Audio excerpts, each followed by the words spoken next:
Good evening, and welcome to Wanderings and Wool Gathering, episode 177. Amazing that we are at 177, closing in on 200. Cannot wait to get there. Tonight, we are going to be introducing those who didn't know Gojira, but suddenly found out about them at the Paris Olympic opening ceremonies. And we're going to share about 10 songs each that you should probably check out if you are now interested in finding out about Gojira. And I think a lot of people fall into this category. So, and our lists are by no means comprehensive. This was just a quick, oh my gosh, I can't believe Gojira opened the ceremony. It's the first time that's ever happened. And, we love them, and I think other people should love them. And so we're going to give you some songs that you can dig into and then hopefully check out the entire catalog. So joining me tonight is none other than the man himself, Mr. Metalhead Mundy. Step inside into his mind. It's boy band time. It's Metalhead Mundy. Hey, I'm here. Hey, I want to, before we get into the show, I got to mention something. So you saw that picture in my intro with my good friends, the Backstreet Boys. Yes. And there is a new, I believe it's a 3-episode documentary on Netflix called Dirty Pop that is all about Lou Pearlman and him putting the boy bands together and all that. Super interesting. So check it out. Did they interview you for anything? No, I think they tried to call me, but I missed it somehow. I might have been working, didn't hear my phone ring. Something. Possible spam. Yep. Yeah, I think it was. Yeah. It was a number I didn't have, so I didn't answer it, I was a little distracted in the opening because I get this pop-up as I'm trying to open the show that says we can no longer post the show on Twitter unless we have a premium account. So thank you, kidding. Elon, for making our lives even more miserable. So anyway, I shut that down. So we'll have to figure out another place to put the show. Not a problem. So, all right. We're going to jump into the songs from Gojira and talk all about them in a minute. But it's not a program unless we try to stump Metalhead Mundy with some rock and roll type trivia. Or an album, or I guess it'd be an album review we've done. Tonight's going to be trivia. Okay. All right. You feeling up to it? You feeling good? I mean, I'm always up for a challenge. Let's see what we can do. See what you can do. All right, here we go. I'm going to put them on the screen as we go, and you can play along at home. So the first one is, this band actually built their own studio, which helped keep costs down as they continued making albums. I mean, that could be anybody. It could be. It could be. But not a lot of them build their own studio. That's true. So these are all clues that are building up to one band, right? That's what we're doing. Correct. Got it. Okay. All right. So that's, I mean, like I said, this really could be anybody. It's happened a lot. So I'm going to need a little bit more than this. Okay, here we go. Next one. This one starts to narrow down the vision a little bit. Their performance at an Indian music festival made the crowd cry. Huh. Okay. Well, I'm going to, I mean, that immediately, well, I mean, it kind of makes me think the Beatles, but. Interesting guess, yeah. Because they had the Apple Studios and they're, they're got into the Indian music and Hindu stuff for a while. Apparently that's not it. So it is not it. Indian music, and this is a music festival in India. Correct. Right? Okay. Yes. Making sure we're on the right direction there. You totally are. Okay. All right. Number 3. I need more. An interceptor vessel is named for this band due to their support to protect marine life. Oh, wow. Huh. Well, so we're getting into environmental stuff, which makes me think that this could be the Men of the Hour, Gojira. It could be. Do you want another clue just in case, just to solidify this? Sure. They had a single that Oh, yes. the proceeds from the track raised money for the articulation of indigenous peoples of Brazil. I'm assuming that would Okay. be Amazonia. It would indeed. And this Yeah. one is a fun one I thought you would love as a huge fan, that their lead singer joined the Cavalera Conspiracy. They Yes. actually wanted a different member of the band, but he was unable to do it. So Joe Duplantier joined and actually, I guess, was a big part of that. Contributed quite a bit. Yeah. So, Very cool.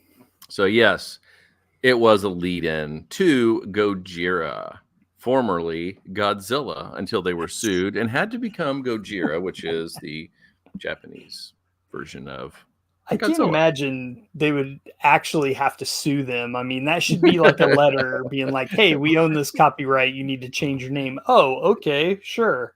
Yeah, I think it was. I think that was it. And if not, then we were going to have some serious problems. But, and that led, I'm guessing, to one of the songs that I chose tonight, which is I want to make sure I give you the official title. It is oh my gosh, I've got so many notes here for all these songs. It's The Lawyer's Soul, I think, or something like that. Anyway, Satan is a Lawyer. Yeah. Okay. Off of their first record. So I assume that there was a little bit of behind the scenes on that. Yeah. That's an interesting song. It's a little different with the spoken word stuff. And that's the reason I chose it, was because, you know, you could get into a groove if you just love the heavy music where every song is heavy, heavy, heavy, heavy. So I tried to be a little bit more diverse and pick some songs here and there that were not quite like that, because if somebody's going to check them out, right, give them kind of the total picture. So sure. And you said it in there that this is a group that is very socially conscious.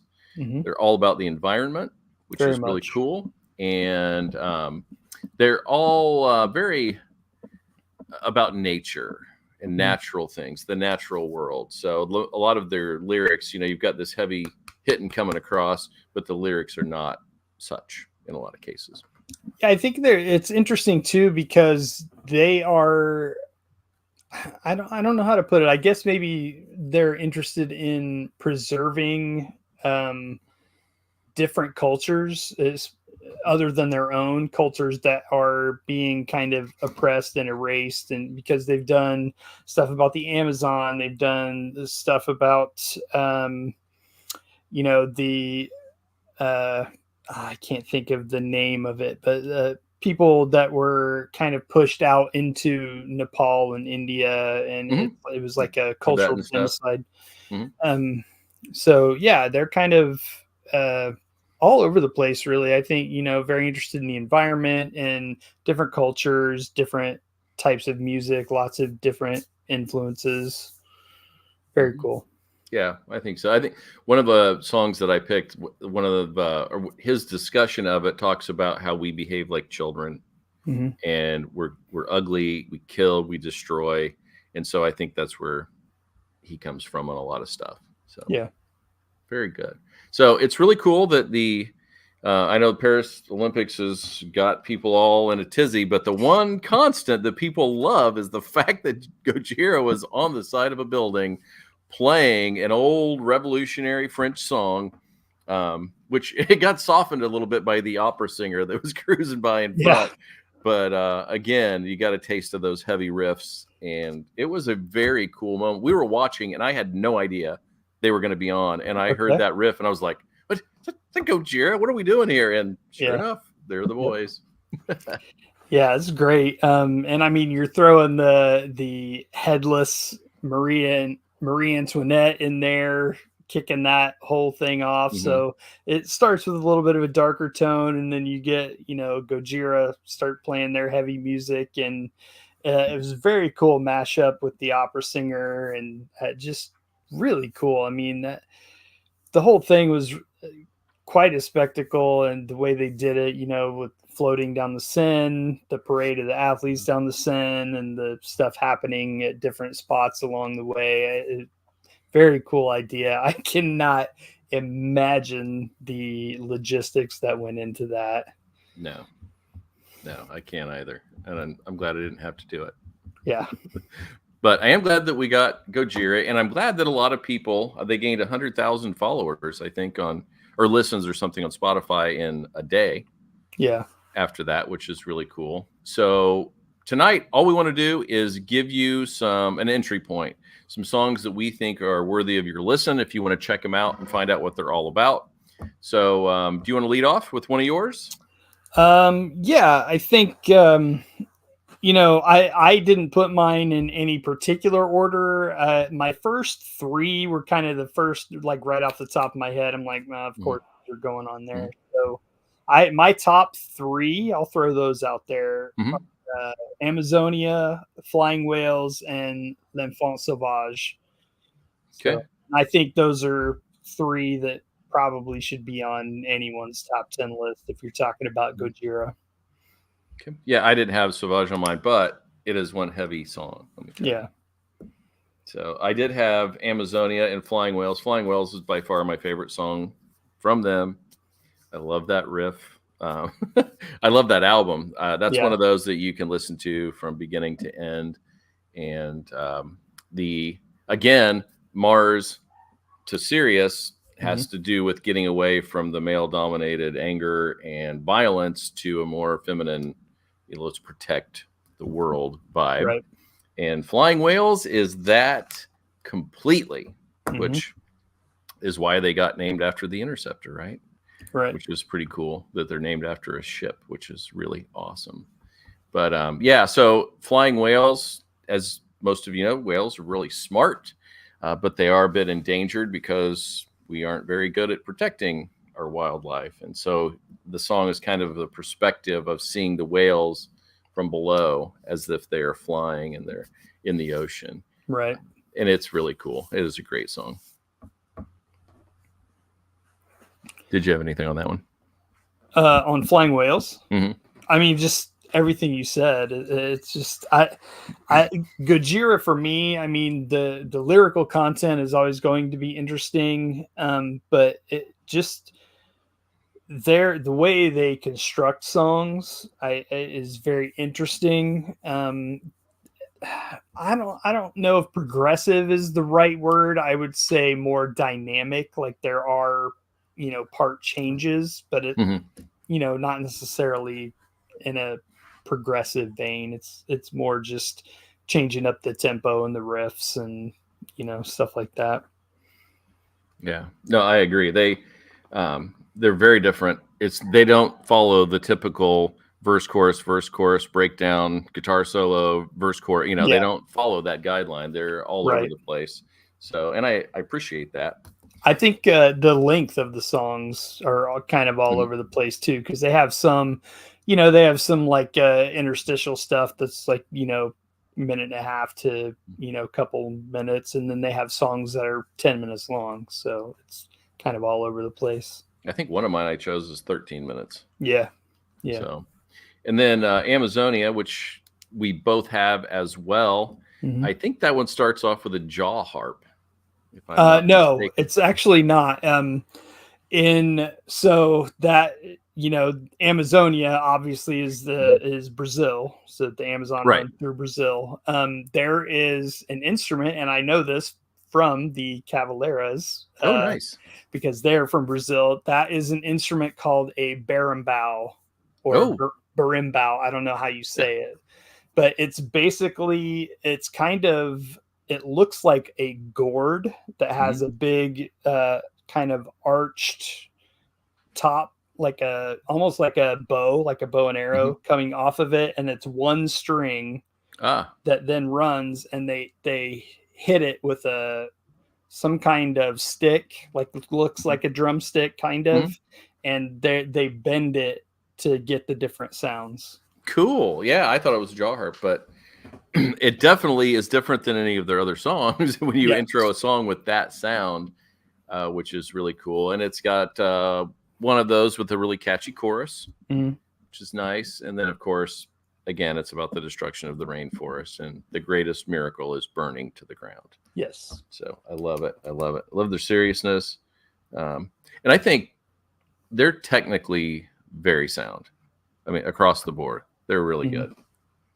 Do you want to go ahead and do your L'Enfant Sauvage? What do you mean?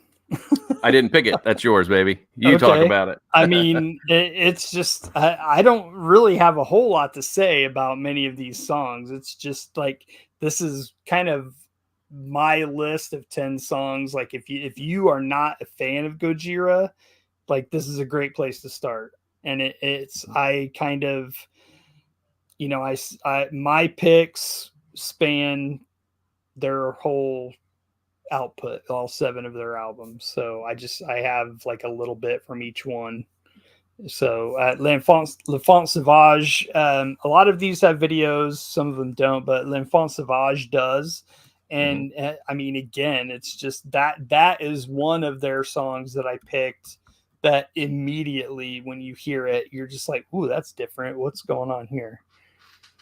And there are some of their songs, I don't know the technique. Neither one of us are musicians. I should have asked one of my musician friends, but they, especially in their later material, they have this technique. I think it's on L'Enfant Sauvage, but it almost sounds like a scrape on the guitar. It's like a higher pitched kind of squeal. I think they just call it a pitch change. Yeah. And they have pedals for that. Yeah. But it's so cool. It's so cool. And they use it very well, but they don't overuse it.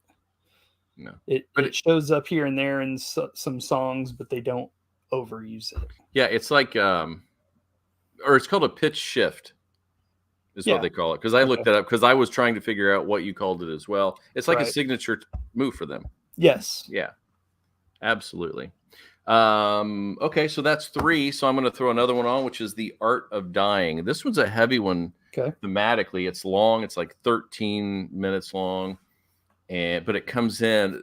What I love about it is it's somebody who's reflecting on dying. So it comes in with like a cool tapping percussion sound, and it sort of builds up, and then it falls away and becomes a clock ticking, and then you get your main riff that kicks in.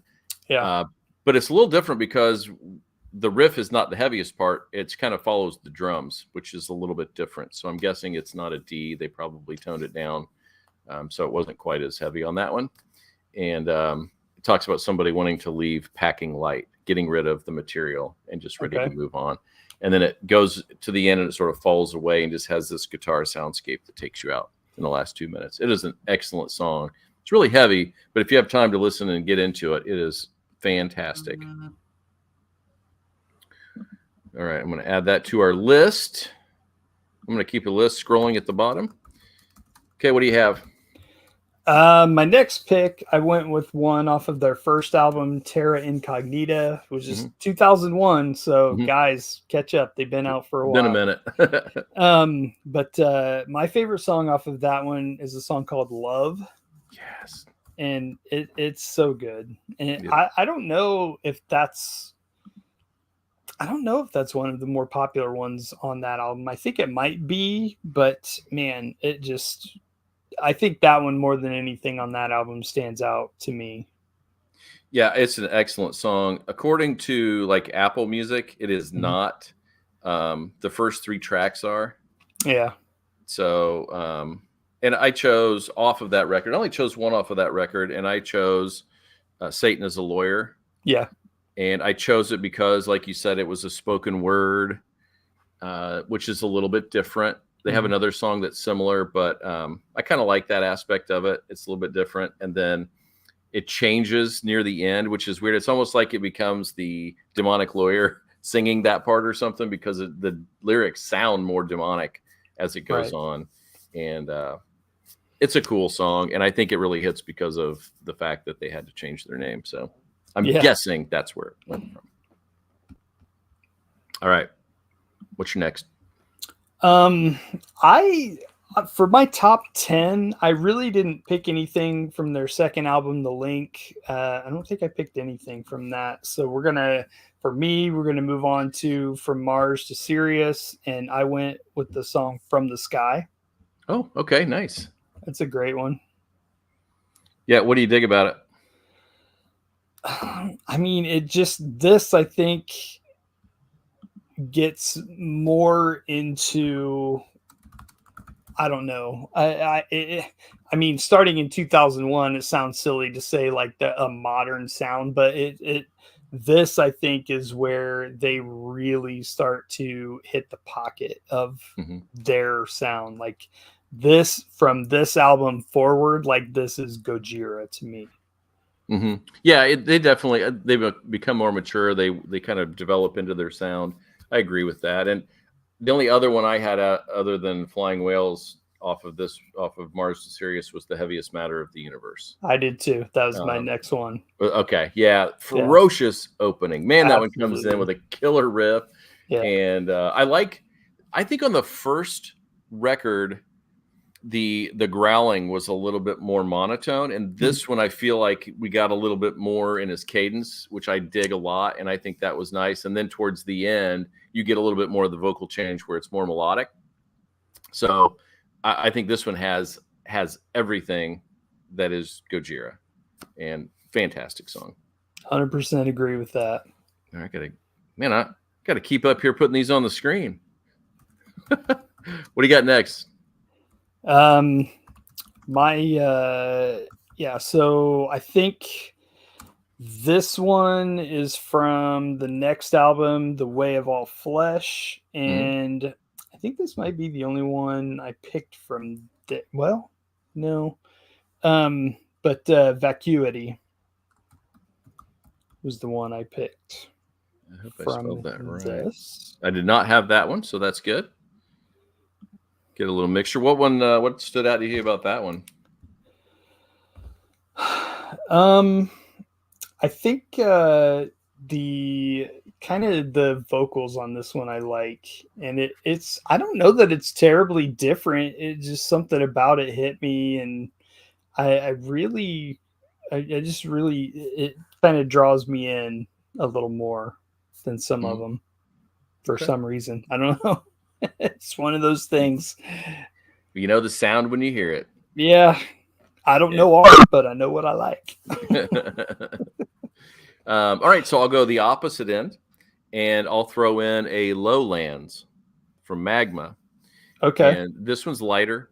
It's more melodic, and it's a tribute to his mother who passed. And it kind of goes along the lines of The Art of Dying, which was on The Way of the Flesh.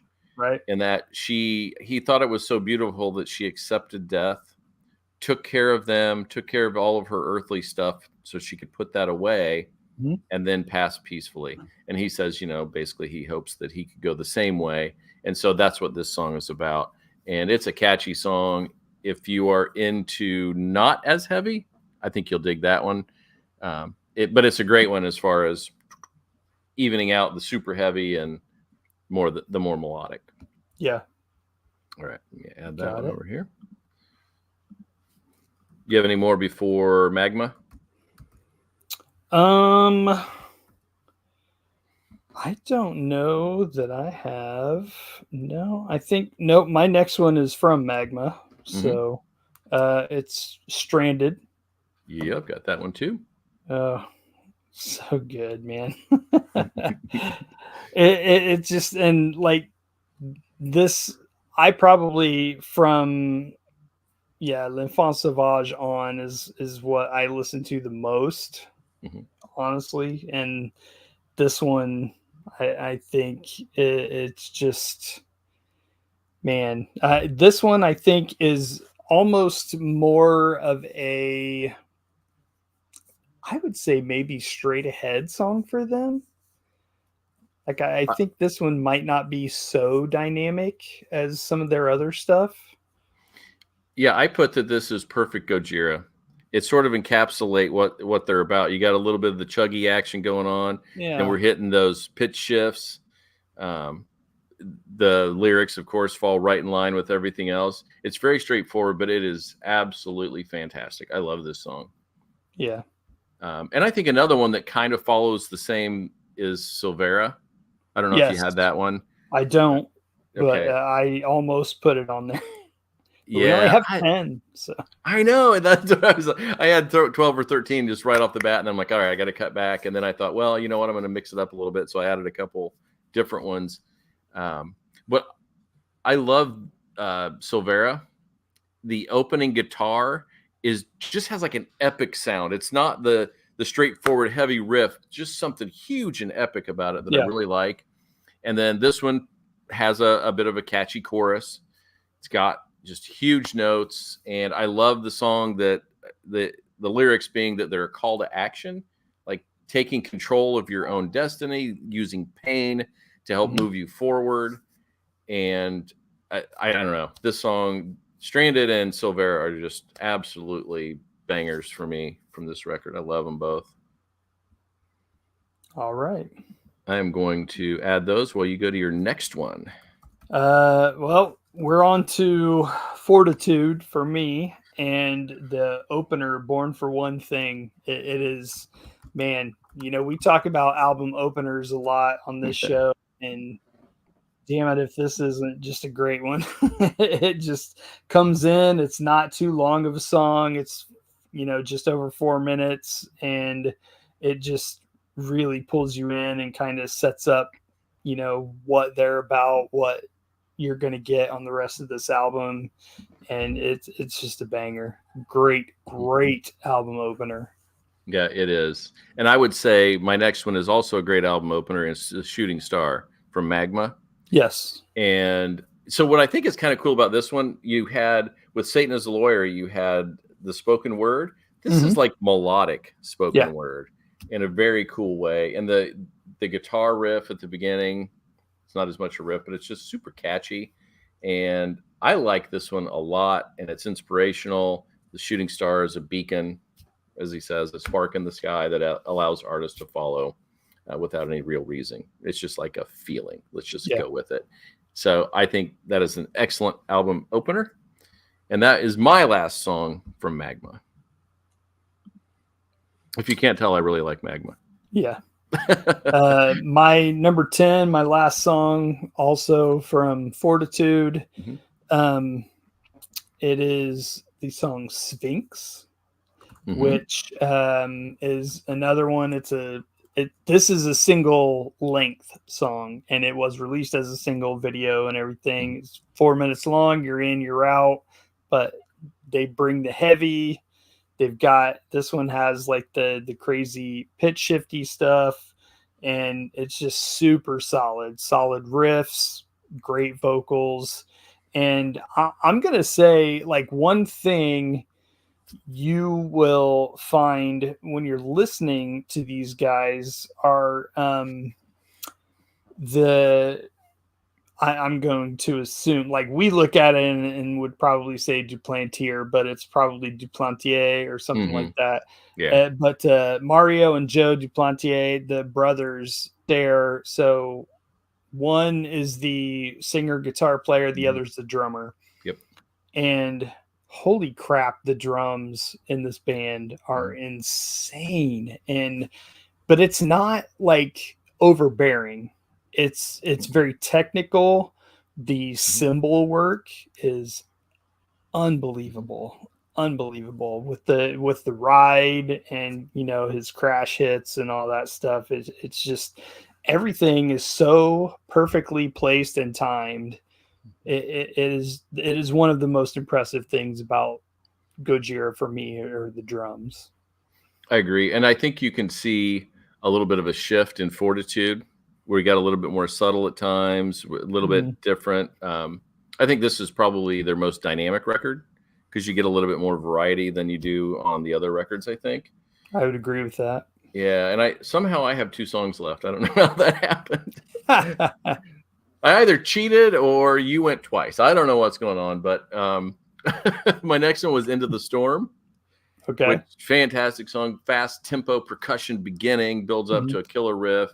The lyrics are kind of almost like a chant, which is really cool. And I love that catchy chorus with "Put your fist into the air," which is perfect for this song, calling for a little civil disobedience. And so, all right. So my last one then, since I cheated apparently, is 2 songs because they really fit together like a glove, and it's Fortitude and the Chant. Okay. Because Yeah. it's just so hypnotic and catchy. Yeah. That whole, and then of course it builds up a little bit, but it's really kind of mellow for a lot of that song before that riff kicks in. Yeah. And of course, this is the one we talked about earlier with the cultural genocide in Tibet. Yes. So That's I exactly imagine what I that was this was, gonna yeah, I think they were probably playing this when Yeah. the crowd was crying. So would Yeah. be my guess.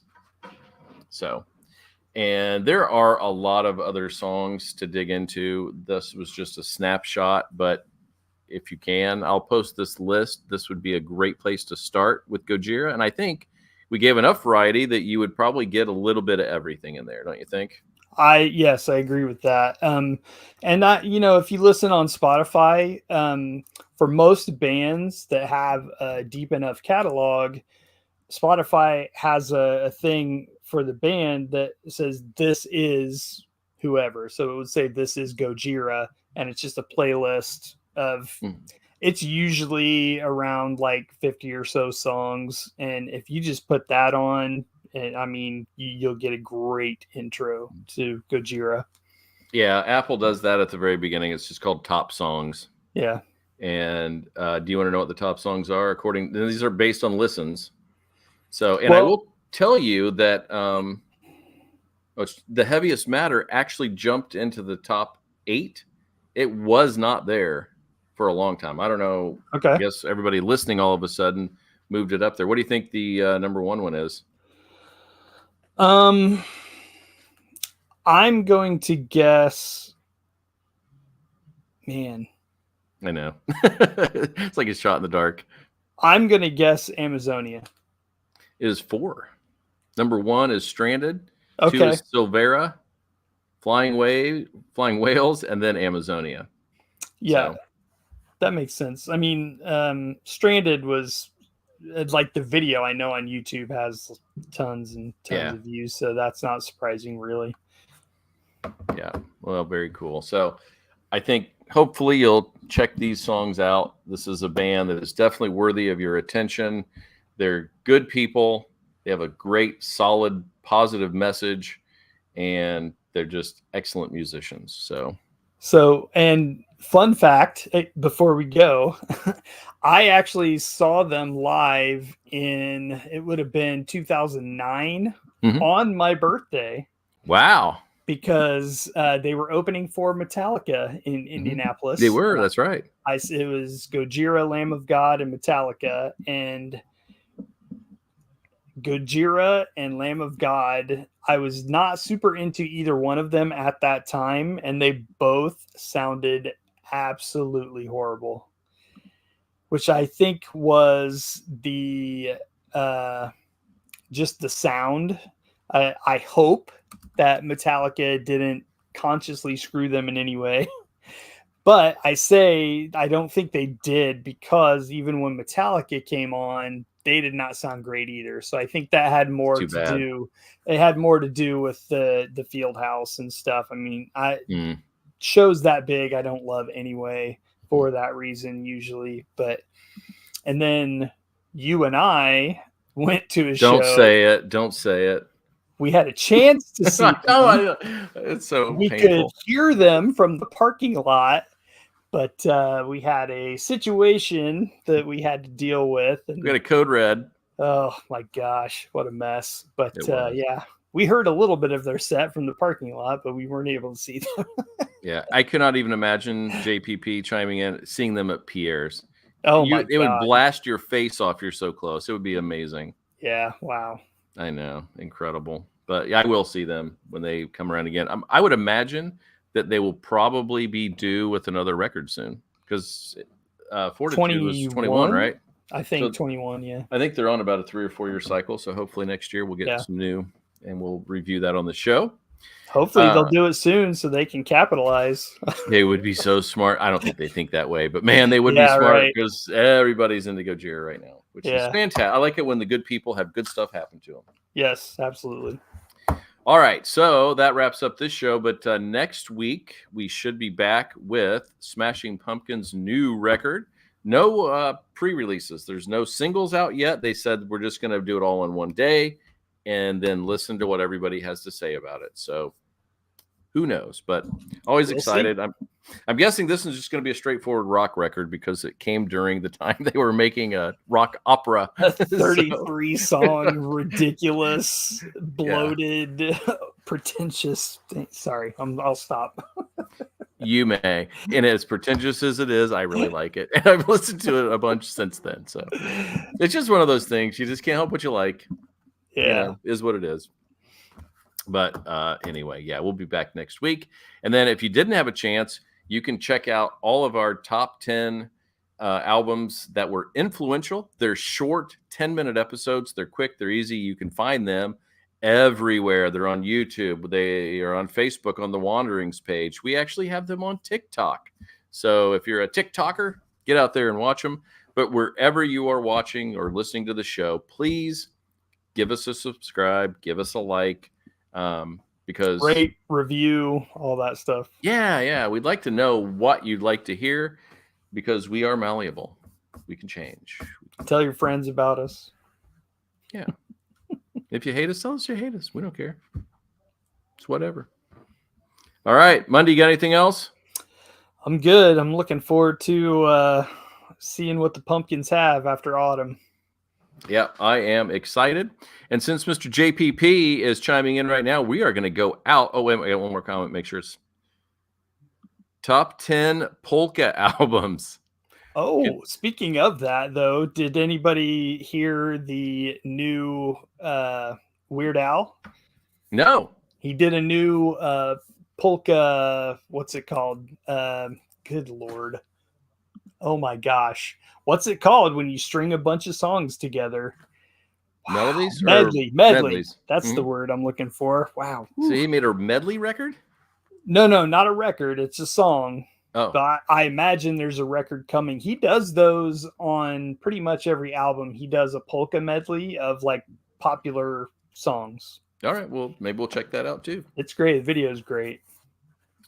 Let's see here. JPP has made another comment and he says something. Where'd he go? Oh, there he is. He yeah, said it's mashup. Mashup was not. It's a medley. It's a polka medley. I'm the mix. JPP, are we going to get a Beauty and Chaos remix? Are you allowed to say? Are you under a non-disclosure? You can't type. You can type now. Go. We're only waiting long enough for him to answer. Or maybe not even then. Yes, you are. Sweet. I thought so. I did too. That's exciting.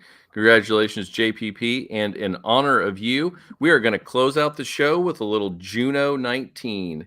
We will be back next week with Smashing Pumpkins and most likely another rebanding. So stay tuned for that this week. Hopefully you can play along. Till then, let's go out with a little Juno.